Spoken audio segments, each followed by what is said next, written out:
Hello and welcome to the class for game design for Wednesday, September 3rd. I'm going to let people into the class.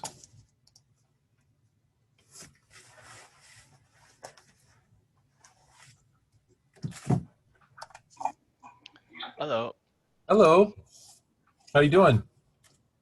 Pretty good. Howdy, Creed. Guys. Hey, how you doing? Good. Good. Let me go ahead and take the roll while you guys are all jumping in class here. Let's see. Pima.edu.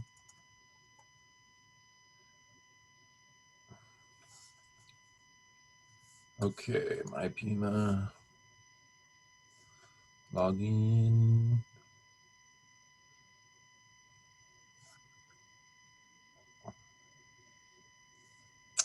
And then we'll get to the attendance here.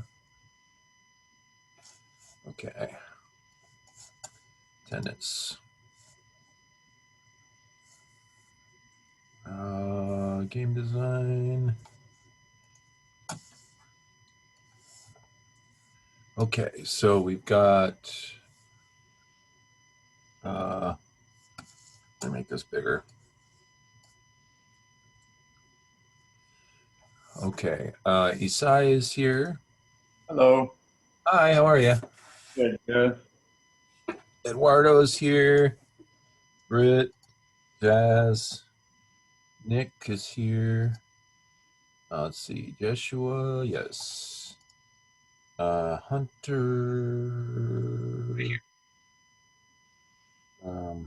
Let's see, Brian. Yeah. Here. Tim, Kelly, not yet. Okay, scroll down. Creed's here. Livia. Okay, let's see. Coulter. I got that right, Coulter. Yeah. And then Esteban. Yep. And Jesse. No. And Hugo. I thought I saw Hugo. Yep. And Victoria is here. And let's see, Logan, Sam, Jaden. I don't see Jaden. Okay. Oop. There's Jesse. And then finally, Cal. Uneasy. Okay. Yeah, I'm here. Cool. All right, cool. How are you guys doing? Pretty good. Pretty good. Good. Good. Have a nice vacation, extra day off there? Yeah, it was nice. Yes. Yeah. Anybody do anything? Anybody spend the day playing games? Always. Yeah. Just binge watch the first Star Wars episodes. That's about Nice. Nice. The first three, or like the first three that it. Like came episode out? 1, 2, and 3. Oh, 1, 2, 3. Classics. Okay. And what do you think of Hayden Christensen as Darth Vader? Pretty good, honestly. Okay. He nails the creepy eyes in the second one. Nails them. Okay. He also hates sand. I don't like sand. He doesn't like sand. It's coarse So and he rough and committed irritating. genocide. It gets everywhere. Natalie Portman is in those, and she's one of my favorite actresses. So, Natalie Yeah. Portman plus Star Wars is a winning combination, if you ask me. Yeah. Oh yeah. Okay, cool. Well, let's see. Let me go to. Now, I had hoped to have a guest speaker today, but unfortunately, there was an emergency and he had to deal with that. So he's going to try and come in next week. This is a man named Davis Engel who he's an artist, both a 2D and a 3D artist, and he's a freelance artist that has done work for game companies, and he's got a really amazing portfolio, and he's really good at creating 3D stuff just on the fly. So he's gonna.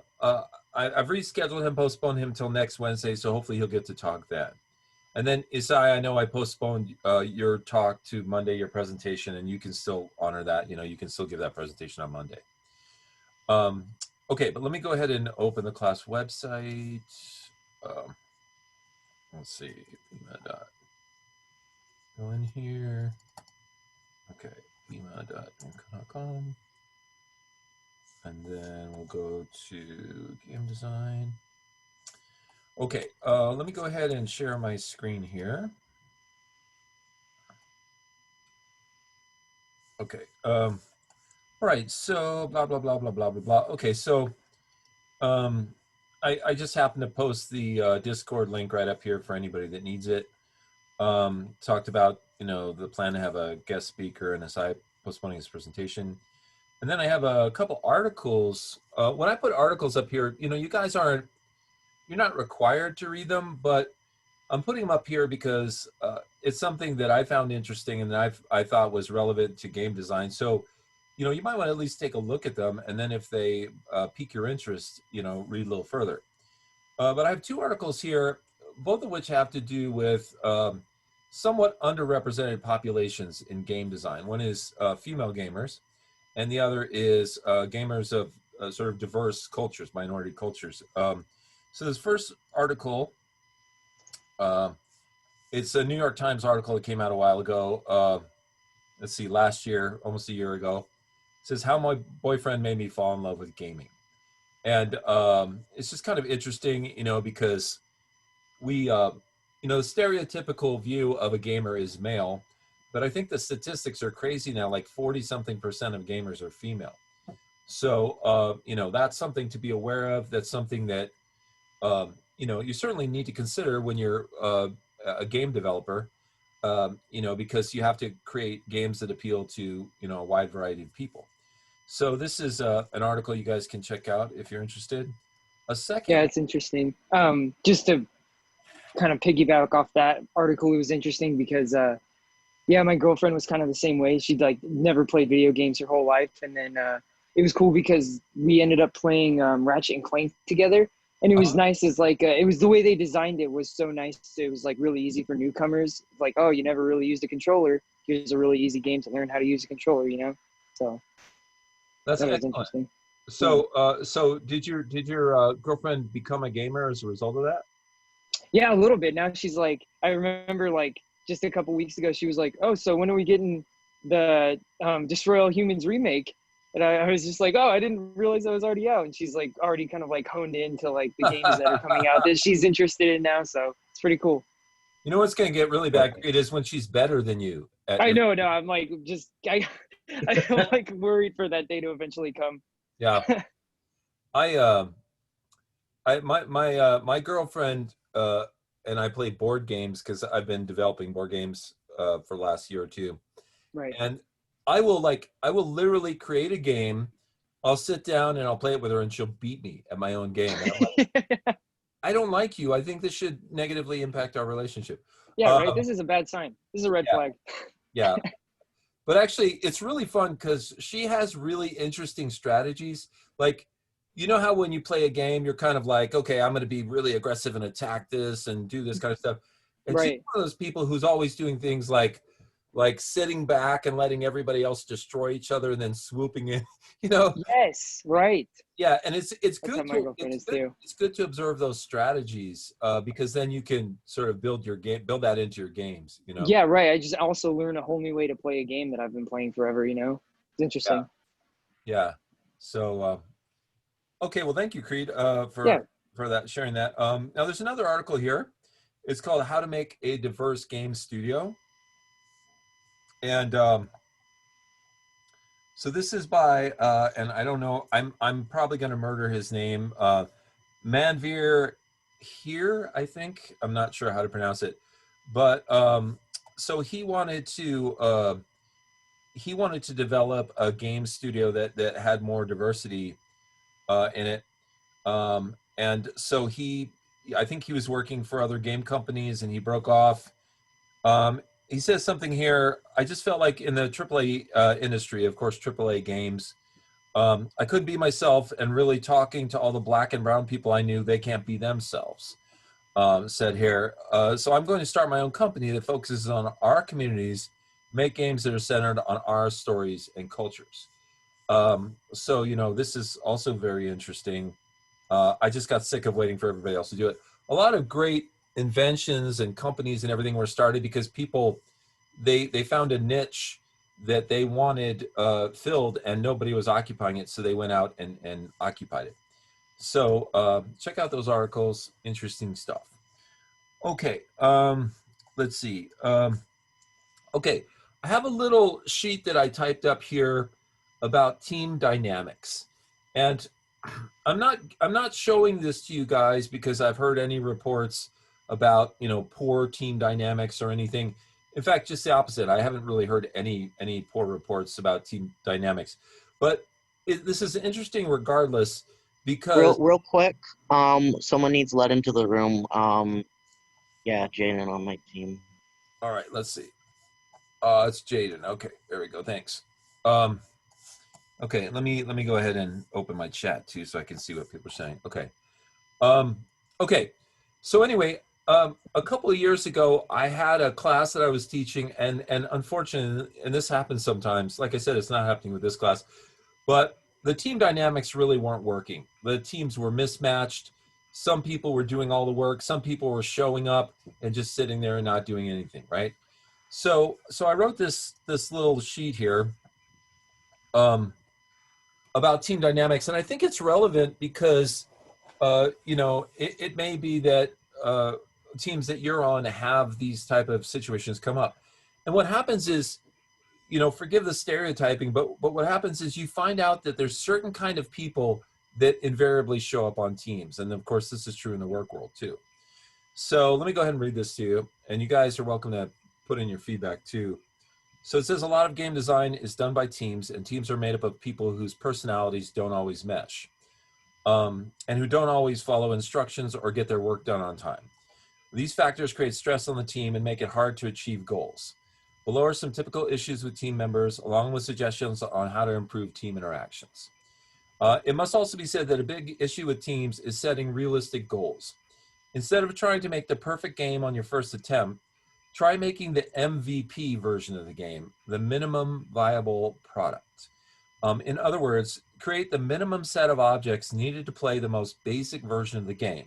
You can always scale up from there. So obviously some stress from designing and developing games in teams comes from, having these sky high aspirations and not having the resources to meet them, not having the time or the money or the people power, right? So sometimes if you scale back your aspirations, well, let's just get the basic version of the game done. It's a little easier to meet it and it takes some of the stress off. So here's some sort of issues and solutions. And like I said, if you guys have any comments, feel free to chime in here. So team member issue. A team member assumes a leadership role, then demands too much of the team or makes too many promises and can't follow through. Okay, so you have that kind of situation. So the solution is to scale back, figure out what each team member can realistically contribute in the given time frame, and build your game around what you can actually create. Okay, next issue. Team member is frequently absent or non-communicative.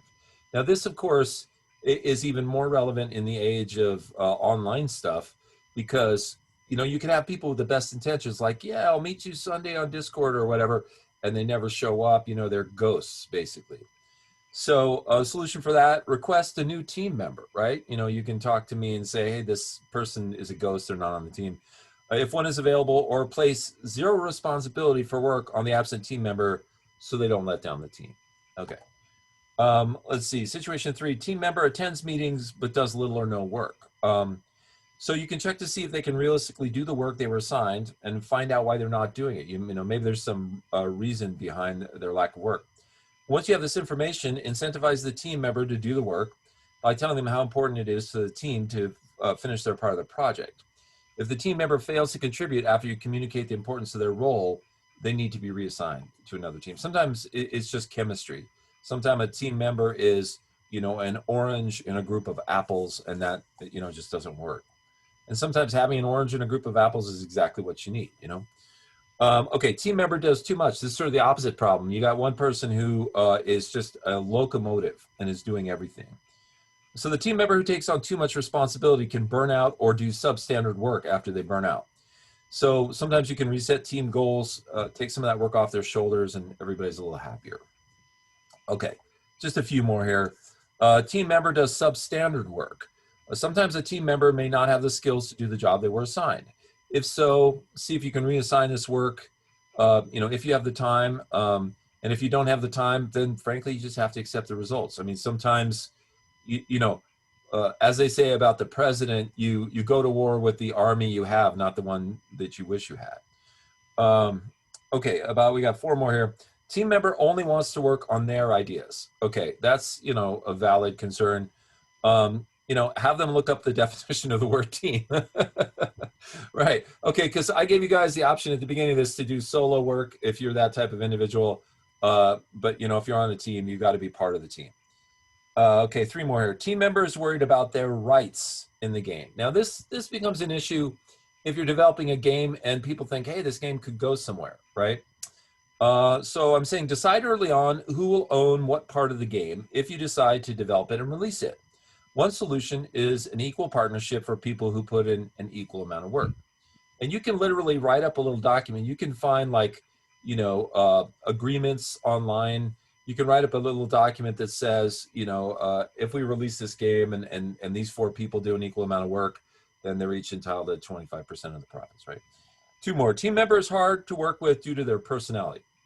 Well, sometimes, you have the best intentions, but your personality gets in the way of you getting there. Find a nice way to discuss the issue privately, be sensitive to their feelings, and see if you can get them to understand how you view the situation. Tell them the changes you think need to be made and be willing to make changes yourself. Problems like these can be solved if everyone is willing to compromise. So if you give a little, you get a little. And I think this is the last one. Let's see. I'll make sure there's nothing down here. Okay. Last one. Team has no leader, so certain things aren't getting done. Now, those of you who, there's one group that never had a leader, and there's another group who had a leader and then decided to go leaderless. And that's great. You guys are all, taking responsibility for your part of things. But sometimes things can fall through the cracks. I'm not suggesting you make a change to, your scenario there unless you see that happening. And then the solution is pick a leader, right? Pick one. If you have to vote someone in for the job who doesn't want it, the job of the leader sometimes is just to make sure things get done. And sometimes when you have 4 people taking responsibility for their own part of the work, there's nobody overseeing that all of it gets done and gets meshed together. And sometimes that's the job of the leader. Okay, any thoughts or comments on any of this? Yeah, I was gonna say I was kind of guilty of doing too much in the beginning because for a part of our work, I ended up doing part of someone else's job without realizing it just because of miscommunication. And then once it was sorted out, I was like, oh yeah, I'm so sorry, man. Yeah, so I was guilty of doing a little too much. Okay, good. And so you solved the issue through communication. You backed off. It made your life easier because now you're doing less. Right. Okay. Anybody else have any experience with any of these things, or? Definitely kind of knowing your own limits and how you get along with other people helps. Like my team's fine, but going back to my high school game design class, when we were approaching teams, another student that I just straight didn't like at all, and I knew we wouldn't mesh well, came up to me and was just like, well, do you want to be on my team, do artwork and stuff? And I just straight up told him no, I wouldn't work well with them. Sometimes it's just knowing like your own limits and saying like, well, am I just going to be biting my tongue the whole time while I'm with this person, or am I actually going to get along with them? Yeah. So, unfortunately in the work world, sometimes you're assigned a team member that is just like oil to your water. And actually I know this sounds ridiculous, but it's an incredible growth opportunity for you. Because if you can learn to be diplomatic enough to work with somebody who, in normal circumstances would drive you up the wall, you can handle anything. You can handle any type of personality situation that exists. Okay, anybody else have any insights into working on teams?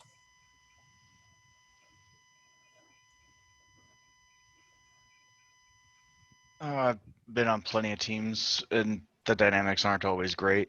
But sometimes it's about relocating yourself. If somehow it's the environment, like not just one person, but there's this culture, for example, that doesn't fit with what you're expecting or wanting or enjoying. You know, I've walked out of several companies, and I've told recruiters, like, don't consider me for this, that, or the other company. We have discontiguous expectations. So yeah, I mean, just some of that stuff is irresolvable, ultimately, particularly when it's more like a corporate culture and less of a personality. Yeah, that's really true. Thank you, Jazz. So from what Jazz just said, I'm thinking maybe, you know thyself is good advice. The more you know about your personality and your limitations, like Coulter was saying, the more you know whether or not you're going to fit into certain situations. You know, there may be like, let's say you have a headhunter that's working for you. You may do something like Jazz suggested. You may find certain cultures won't really work for you. I'll give you guys an example. You'll think this is really funny. Well, I'm hoping you will. But do any of you guys know about the company Running with Scissors? I don't think I've heard of it before. I don't Okay. think so. So they developed a game called Postal. Have any of you guys heard of that? Postal? Oh, Yes. wait, this was 90s? Yeah. Okay, yeah, I vaguely remember this. Okay. So they're based in Tucson, right? Oh, And at the time, I was doing freelance graphic design. And I saw this ad in the paper, you know, Running with Scissors, looking for a graphic designer to work on games and stuff like that. So I'm like, oh, this is cool. So I took my portfolio, and this was, you know, this was pretty early in my graphic design career or whatever. So I had pictures, you know, beautiful pictures of people and plants and animals and, you know, nice kind of graphic designy stuff. So I went to this interview, and these guys, the company culture was literally, how mean and sarcastic and icky can you be? You know, that was the company culture, right?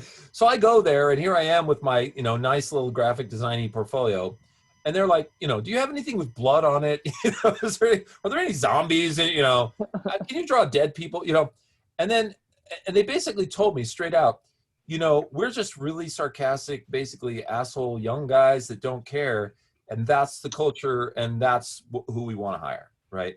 And even though I would have loved to work for a game company at that point, I was like, well, this is not, you know, this is not a good mesh, right? So it's just interesting. Sometimes you got to know your limits, you know, in that kind of situation. Okay, so let me go back on this. Let's see. Oh, okay, cool.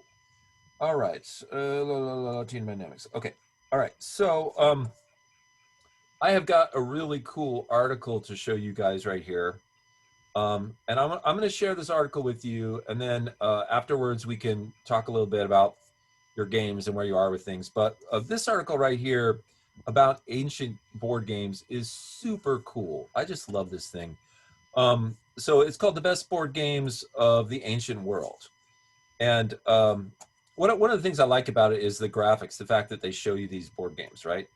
I'm gonna make this really big so I can so you can see the text, right? So, you know, it says, like, long before Settlers of Catan, Scrabble and Risk won legions of fans, actual Roman legions passed the time by playing Ludus, now I'm going to mispronounce this, Latrunculorum, a strategic showdown whose Latin name translates loosely to Game of Mercenaries, right? In Northwest Europe. Meanwhile, the Viking game, I can't even pronounce that thing, insert your own pronunciation there, popped up in such far-flung locations as Scotland, Norway, and Iceland. Further south, the ancient Egyptian games of Senet and Mehen dominated. To the east, in India, Chaturanga emerged as a precursor of modern chess. And 5,000 years ago, in what is now southeast Turkey, a group of Bronze Age humans created an elaborate set of sculpted stones hailed as the world's oldest gaming pieces upon their discovery in 2013. From Go to Backgammon, Nine Men's Morris, and Mancala, these were the cutthroat, quirky, and surprisingly spiritual board games of the ancient world. That just trips me out that Roman legions were sitting there playing board games when they were bored, right? Yeah, what? That's awesome. Okay, so here is the game of Senet. Just look at how beautiful that game board is. So it says, this ancient Egyptian Senet board is on view at the Metropolitan Museum of Art. And this literally was, you know, thousands of years old game. So it says, beloved by such luminaries as the boy pharaoh Tutankhamun and Queen Nefertari, wife of Ramses II, Senet is one of the earliest known board games. Archaeological and artistic evidence suggests it was played as early as 3100 BC, when Egypt's first dynasty was just beginning to fade from power. So you can see what I love about this game is 3100 BC, right? But look at all the amazing things about this. Hand sculpted pieces, beautiful inlaid stone. So they're concerned about aesthetics. And then the fact that the whole game board is a box that holds everything. I mean, these guys were out of control. They were so ahead of their times, right? And of course, you can, if you're interested in reading more about the rules of these games, you can look them up on Wikipedia, and they'll tell you a little bit more about them. Okay, so it says Senate boards were long and lithe, and they consisted of 30 square tiles laid out in 3 parallel rows of 10. 2 players received equal numbers of gaming tokens, usually between 5 to 7, and raced to send all of their pieces to the end of the board. Now, do you remember when we were talking about different game genres and different mechanics? Remember when there was one called Race to the End? And that's what like Snakes and Ladders, Chutes and Ladders, and Candyland are. It's basically the most simple game mechanic there is, and that's what Senet is. So they race their pieces to the end of the board. Rather than rolling dice to determine the number of squares moved, participants threw casting sticks or bones. How do you like that? Bones, right? As in most complex strategy games, players had the opportunity to thwart their opponent. So think about this. Half the fun of gaming is not just winning, but it's about messing up the other guy, right? And they had that at 3100 BC, right? Let's see, blocking the competition from moving forward or even sending them backward on the board. Once again, here's another beautiful example of that hand-carved stuff, right? Okay, so originally a pastime with no religious significance, let's see, Senet evolved into a simulation of the netherworld, with its squares depicting major divinities and events in the afterlife. So it almost took on religious connotations, as the culture changed. So let's see, let's scroll down a little bit. Okay, this one is really cool. The Royal Game of for a long time was the oldest game that had ever been found. And in fact, they weren't even sure how the thing was played. But recently they got some evidence. They found some notation and stuff. They think they figured it out. So it says this one is 4,500 years old, right? It features small plaque squares encircled by strips of lapis lazuli, which of course is a stone, and decorated with intricate floral and geometric designs, right? And you can see some of the game pieces here. And let's see. It says, researchers often struggle to determine the rules of games played millennia ago. But thanks to an unassuming cuneiform tablet translated by British Museum curator Irving Finkel during the 1980s, experts have a detailed set of instructions for the Royal Game of or 20 squares. And so, it says the roughly 4,500-year-old game's modern rediscovery dates to, such and such. Let's see. Woolley unearthed 5 boards, the most impressive of which featured shell plaque squares encircled by strips of lapis lazuli. Let's see. I want to just jump down here. It says it's similar to the Senet board with 3 rows of squares placed in parallel rows. The Royal Game of however, uses 20 squares rather than 30. And it's reminiscent of an unevenly loaded dumbbell. So in other words, you can see that that's kind of the shape of it. Now it says to win, players race their opponents to the opposite end of the board. So once again, race to the end. Moving pieces according to knucklebone dice rolls. Squares inlaid with floral rosettes were lucky fields. So they had like bonus squares back then, right? Preventing pieces from being captured or giving players an extra turn. Okay, let me see, blah, blah, blah, blah. So that just tells how it moved. Okay, here's a cool game. Look at this. It kind of looks like a game on top of a sticky bun. Looks like a little bit of a croissant or something there. So this one's called Mehen, and you can see the carved game board and the pieces. It says the rules of Mehen remain unclear as the game faded from popularity following the decline of Egypt's old kingdom. So we don't really know how it was played. They can make some guesses here, based on other games that were popular. Now, this is a really interesting game. It's a game called Nine Men's Morris. And this is actually a picture, a 13th century illustration of Spaniards playing the game Nine Men's Morris. Okay, so in 2018, they were excavating a Russian fortress called Vyborg Castle, and they found a long-forgotten medieval board game etched into the surface of a clay brick. So let's see, it says the Egyptian workmen who were building a temple etched the game design into one of the slabs, and I guess they played it on their break or something. So it says, comparable to modern day checkers, Nine Men's Morris found opponents directing their army of 9 men, each represented by a different game piece, across a grid-like playing field. Does that sound familiar? Kind of chess-like, right? Except, with 9 players, right? Let's see. Erecting a mill or row of 3 men enabled the player to capture one of their opponent's pieces. The first person unable to form a mill, or the first to lose, all but 2 men forfeited the match. Alternate versions of the game called for each player to rely on an arsenal of 3, 6, or 12 pieces. Okay, and so here's an example of Nine Men's Morris actually etched into a stone, and there's a piece of fruit for comparison. Here's a game called Taffel, which was also scratched into a stone.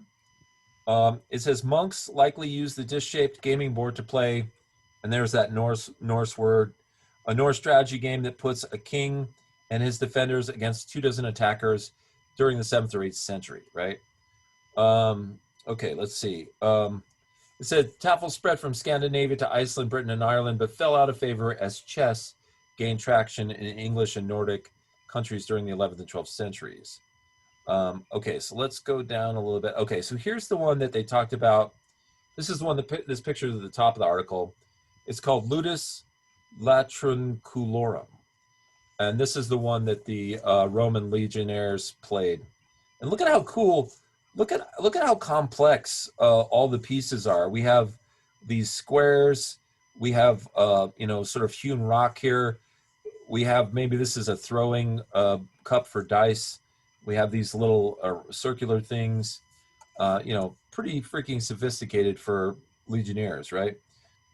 So it says, the toast of the Roman Empire, and then they give that huge name, which is abbreviated to Latrinculi, was a 2-player strategy game designed to test participants' military prowess. Makes sense, right? Played on grids of varying size, the largest known example measures 17 by 18 squares. The so-called Game of Mercenaries was likely a variant on the ancient Greek game Peteia.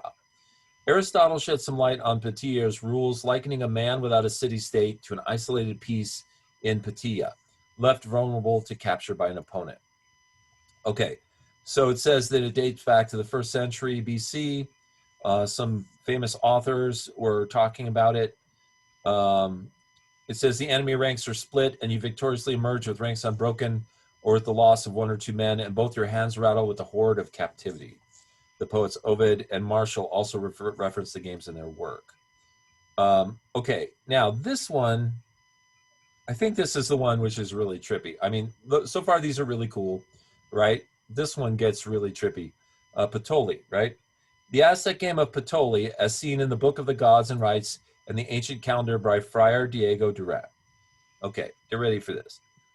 In Patoli, a gambling game invented by the early inhabitants of Mesoamerica, players race to move pebbles from one end of a cross-shaped track to the other. Okay, once again, so many of these games are raced to the end, right? Drilled beans used as dice dictated gameplay, but the exact rules are not known, right? Now, this is the part that I find really interesting and somewhat disturbing, right? Among the Aztecs, Patoli had unusually high stakes, with participants wagering not just physical goods or currency, but their own lives. I thought that's where this was going. Okay, now, some of us are pretty intense about our games, right? I don't think we're going to be wagering our lives on the outcome, right? Yeah. As Diego Duran, a Dominican friar who authored a 16th century tome on Aztec history and culture, explained, let's see, at this and other games, the Indians not only would gamble themselves into slavery, but even came to be legally put to death as human sacrifices. So, You have to be so confident in yourself. or, Like, or you'd have to just be an ass, It's yeah, like, like, I just really want to beat this guy.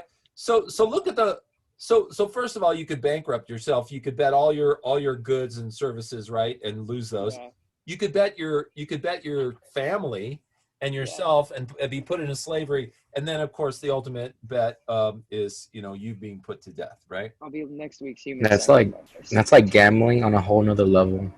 Yeah. It's like sci-fi, like those, you ever watch those sci-fi movies where it's like, they're tracking a person, they're hunting a real person, and so death is Right. the outcome or whatever. Like this is the real stuff. It happened with the Aztecs, right? Right. um okay, now we get down to chess, right? Which is has slightly lower stakes, right? Yeah. But chess is an amazing game, and of course chess has been called the game with no luck, right? It's complete strategy. And look at this beautiful set of chessmen. They're called the Lewis chessmen. They're found on Scotland's Outer Hebrides, sorry about the pronunciation, in 1831. They date to roughly the 12th century AD. I mean, those things are just gorgeous hand-carved chess pieces, right? So it says modern day chess traces its origins to the ancient Indian game of Chaturanga, whose Sanskrit name refers to the four limbs of the Gupta Empire's army. Now, who know this is where chess came from, right? And these are the four limbs: infantry, cavalry, chariots, and war elephants. Well, I don't remember seeing war elephants in chess, but maybe I Yeah. missed them.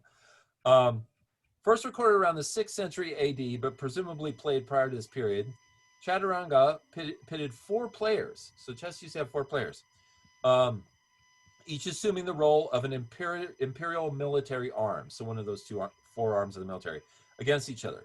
Pieces moved in patterns similar to those seen in modern chess. According to Donovan's It's All a Game.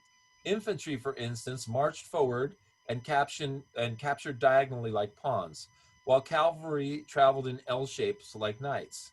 Unlike today's game, however, Chaturanga involved an element of chance, with players casting sticks to determine piece movements. Okay, so and then it goes on to talk about how chess got developed. We also have the game of backgammon, and this Pompeian mural depicts two men arguing over what appears to be a game of backgammon. Backgammon, exact origins of backgammon, a two-player game in which rivals race to bear off or remove all 15 of their pieces from the board, remain unclear. But it's got a deep history, and it's been around for a really long time. Now here's one of the games, we don't hear so much about it here in the West, but in the East, Go is a ginormous game, very complex, very hard to master. 11th century artist Zhu Wenju's depiction of Go players. So in the 11th century. So it says Go, then called Wiage, sorry about the pronunciation, arose in China around 3,000 years ago, a game of territorial occupation. Okay, interesting. So now we get a different type of mechanic, right? Territorial occupation, according to Oxford History of Board Games. Go is far more complex than it seems on the surface. Players take turns placing stones on a grid of 19 by 19 squares with the dual goals of capturing enemy tokens and controlling the largest amount of territory. This is why it's so complex, because there's sort of infinite possibilities, right? It says the size of the board coupled with the intricacies of capturing and recapturing territory and stones create a game of great complexity, closer in spirit to an entire military campaign filled with local battles rather than the single battle represented in chess. So it's like a meta chess, right? Chess on steroids. So okay, and then let's see. We've got just a couple last games here. One's called Mancala. And these are the pit marks that were formed the board. And let's see, Mancala from the Arabic word Naquala means to move. Is not one game, but hundreds of games united by several shared characteristics, namely moving beans, seeds, or similarly shaped tokens across the board filled with shallow pits or holes. The family of games emerged between roughly 3000 and 1000 BC. And then they have, different versions of the game. The most popular Mancala variant, Baware, finds two participants playing on a board with two rows of 6 holes. Players take turns sowing seeds by picking up tokens in a given pit and depositing them one by one in sequence around the board. Fast gameplay is encouraged, as taking one's time is considered anathema to the spirit of the game. So it was like, boom, it was like a real-time game. You had to move quick. Yeah. I remember when I was young playing Mancala, and if you took too long, people would be like, "Oh, are you counting all the beans? Are you counting them? You're not supposed to do that." And they would get so mad. Okay, Sam says he's played that too. Now, I think we're down near the end here. This is just kind of a weird game. It's called the Game of the Goose. And you can see this weirdo board here. There's another picture of the board, I think. Yeah, here it is. A couple more, let's see. Yeah, so the Game of the Goose was around 1900. It says, although not technically an ancient creation, the Game of the Goose warrants inclusion on this list as the earliest commercially produced board game. Okay, a race. Okay, so once again, race to the end, governed purely by chance. The competition involves not the slightest element of skill or true player interaction towards the winning of the stake. So it's basically, any person's game, right? So the earliest reference was between 1574 and 1587. You can see the board here. It's essentially you start here and wind your way down towards the center. And there's various versions have emerged. There's one version, there's another. And it says, though the Game of the Goose visual elements varied widely, the basic premise remained the same. Players vied to send their pieces to the center of a coiled snake-like board, traveling counterclockwise as guided by dice rolls. 6 of the board's 63 numbered spaces were illustrated with symbols denoting special rules, such as skip ahead to space 12 after landing on space 6. So once again, this was like, a really long, hundreds of years ago. Let's see. The bridge, or start over entirely upon arriving at 58. Oh wait, these are the different symbols. So there was one which was skip ahead to space 12 after landing on space 6. There was something called the bridge, which is start over entirely upon arriving in space 58. There's a square named Death, and as suggested by the game's name, images of geese featured heavily on the game board. Let's see. It says to win or claim a pot established at the start of the race, a player has to land on space 63 with an exact die roll. Those who roll higher numbers than needed are forced to retreat back down the track. Okay, so anyway, that's the end of the article, but just fascinating, how old some of these games and mechanics are, how interesting the stakes, and how they've carried through to our current day and age. What do you guys think? Any comments on this? Super interesting. Yeah, really, Just really. like, Yeah. especially like the amount of detail that they put into the physical ones, like the first one, Senate, or what was it? Yeah. Yeah, it was just like the craftsmanship is crazy. I know. This was all made by hand too, which is insane. I mean, you could literally go to like a craft fair or to an art gallery, and you could see this as a brand new piece that somebody made. I mean, it's like that timeless, right? Right. Unreal. Yeah, so very cool that they were into the aesthetics. It's kind of interesting that it took thousands and thousands of years for game mechanics to evolve past race to the end. Right. And then of course there's that Aztec example which stands out. Yeah. So yeah, fascinating stuff. And one of the things that I asked myself after I read this article was, what are some of the mechanics that have been around forever and why? If I'm going to make a game and I want to make sure that it's successful, maybe I want to examine some of the mechanics that have been around since Egyptian times, not necessarily to do a race to the end, but like one example is what I talked about earlier, which is that they found in this very early game that one of the things you could do is stifle opponents. It wasn't just about you succeeding; it was about you making others fail. And I think that's the very definition of dynamics in games, is the interaction between players, and that's what can create so much fun in a game setting. So yeah, if you get a chance, check out this article. You can read more details, and of course, as I said, click on the links and go to Wikipedia and other sources to find the rules for these games. Okay, so I'm going to give you guys. Let's see, looks like it's almost 4 o'clock here. I gotta open my timer here to see what time it actually is. Oh, maybe my watch will tell me. Oh yeah, it's almost 4 o'clock. So let's do this, you guys. I want to give you guys a 15-minute break. Well, actually, it's a little more than 15 minutes. I'm going to give you a break till 4:15, but it's not a true break. What I would like you guys to do is I would like you to connect with your team, and you can do that through Discord, or you can even do it in the chat box or talk over this interface right here. But I'm going to ask you a question when we come back, and that question is going to be this one here. What are the aesthetics, mechanics, and dynamics of your game?